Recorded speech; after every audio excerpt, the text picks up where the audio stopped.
வணக்கம். கலியுக சகுனி நேயர்களே, நேற்று தமிழகத்தை உலுக்கிய ஒரு சம்பவம். ரயில் பயணம் பாதுகாப்பானதுதான். எங்கோ ஒரு முறை மனித தவறினால் விபத்துக்கள் ஏற்பட வாய்ப்புள்ளது. மெடிக்கல் மிராக் போன்று என்றோ ஒரு நாள் ஒரு இயற்கை பேரிடர் ஏற்பட்டு விபத்து ஏற்பட வாய்ப்புள்ளது. ஆனால் மனிதனின் அலட்சியத்தால் ஏற்பட்ட விபத்து அனைவரையும் ஒரு சங்கடத்தில் ஆழ்த்தியுள்ளது. அது என்னவென்றால், ஒரு பெண் நிறைமாத கர்ப்பிணி.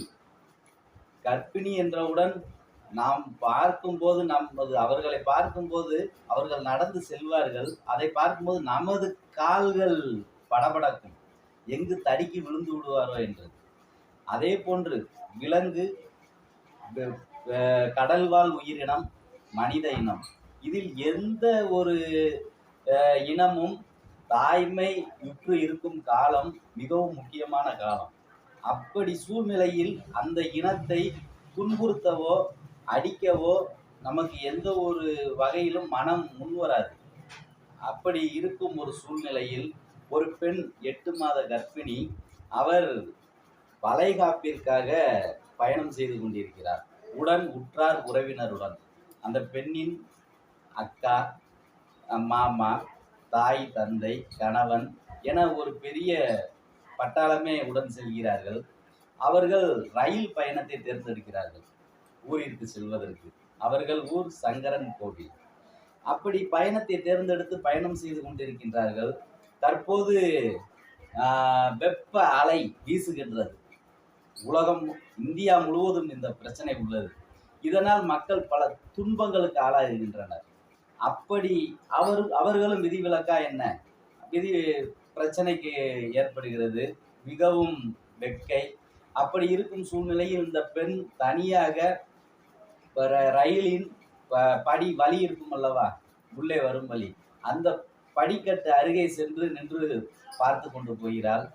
வெப்ப காற்று வீசுகிறது. அந்த சூழல் அவளுக்கு ஒத்துப்போகவில்லை. வாந்தி வருகிறது. அப்படி வாந்தி வரும்போது வெளியே எட்டி அந்த பெண் வாந்தி எடுக்கிறாள். அந்த பெண்ணிற்கு தெரியவில்லை உள்ளே பாத்ரூம் உள்ளது. அந்த பாத்ரூமில் பாதுகாப்பாக உள்ளே நின்று வாந்தி எடுக்கலாம், முகத்தை கழுவலாம், கை கழுவலாம், சிறுநீர் கழிக்கலாம் என்பது அந்த பெண் அறியவில்லை. அவள் அலட்சியமாக வாசல் படி கதவு திறந்துள்ளது, பாதுகாப்பு கதவு, அந்த இடத்தில் நின்று வாந்தி எடுக்கிறார். வாந்தி எடுக்கும்போது ஒரு கணம் தவறி வெளியே விழுந்து விடுகிறார். வெளியே விழுந்ததை உள்ளே இருக்கும் நபர்கள் பார்த்து கூச்சலிடுகிறார்கள். ஐயோ, பெண் கீழே விழுந்து விட்டால், நிறைமாத கர்ப்பிணி என்று. உற்றார் உறவினர் ஓலம் விட்டு கொண்டு ரயில் பெட்டியில் உள்ள அவசர சங்கிலியை பிடித்து இழுக்கின்றனர். பாதுகாப்பு சங்கிலியை பிடித்து இழுத்தால் ரயில் நிற்க வேண்டும் அல்லவா? நிற்கவில்லை. அவர்கள் நின்ற பெட்டியில் நிற்கவில்லை, அடுத்த பெட்டிக்கு சென்று இழுக்கின்றார்கள், அதுவும் வேலை செய்யவில்லை. இதுதான் நேரம் என்பது போல ஏற்பட்ட பிரச்சனை. கடைசியில் பிரச்சனை டிரைவர் காதுக்கு சென்று அடைந்து ரயில் நிற்பதற்கு 8 கிலோமீட்டர் பயணம் சென்று விட்டது. இந்த விபத்து நடந்த இடத்திலிருந்து 8 கிலோமீட்டர் பயணம். ரயில் நின்றது. உற்றார் உறவினர் இறங்கி ஓடி வருகின்றனர் அந்த இடத்தை நோக்கி. தேடி பார்த்தால் கிடைப்பதே கஷ்டமாக உள்ளது. புதர்கள் நிறைந்த பாதை. தேடி பார்க்கின்றனர். இறுதியில் ஒரு முட்புதரில் அந்த தாய், கீழே விழுந்த பெண் சடலமாக மீட்கப்படுகிறார். பாருங்கள், இத்தனை உற்றார் உறவினர் உடன் சென்று என்ன பயன்? அந்த பெண்ணிற்கு பாதுகாப்பு கொடுக்க வேண்டாமா? அலட்சியமாக நாம் இருந்ததால் ஒரு உயிரை இழந்து விட்டோம். வயிற்றில் இருந்த சிசுவையும் இழந்து இருக்கின்றோம். ஆனால் இயந்திரத்தில் ஏற்பட்ட கோளாறு, ரயிலில் வேலை செய்யவில்லை. அதை சரியாக முறைப்படி ஆய்வு செய்து சரியான முறையில் வைத்திருக்க வேண்டியது ரயில்வே துறையின் பணி. ஆனால் அவர்கள் செய்த தவறு இதற்கும் அதுவும் ஒரு காரணமாகிவிட்டது. எனவே மனிதர்களாகிய நாம் பாதுகாப்பு விதிமுறைகளை மதிக்க வேண்டும். பஸ்ஸு, ரயில் எதுவாக இருந்தாலும் சரி, படியில் நின்று பயணம் செய்வதை தவிர்க்க வேண்டும். அப்படி பயணம் செய்வதால் ஏற்பட்ட இழப்பு இது. இன்று தமிழகமே இதை நினைத்து மிகவும் வருத்தத்தில் உள்ளது. ஏனென்றால் ஒரு தாய்மையுள்ள 8 மாத கர்ப்பிணியை அல்லவா இழந்து விட்டோம். அப்படி உற்றார் உறவினர் உடன் சென்றிருக்க வேண்டும்.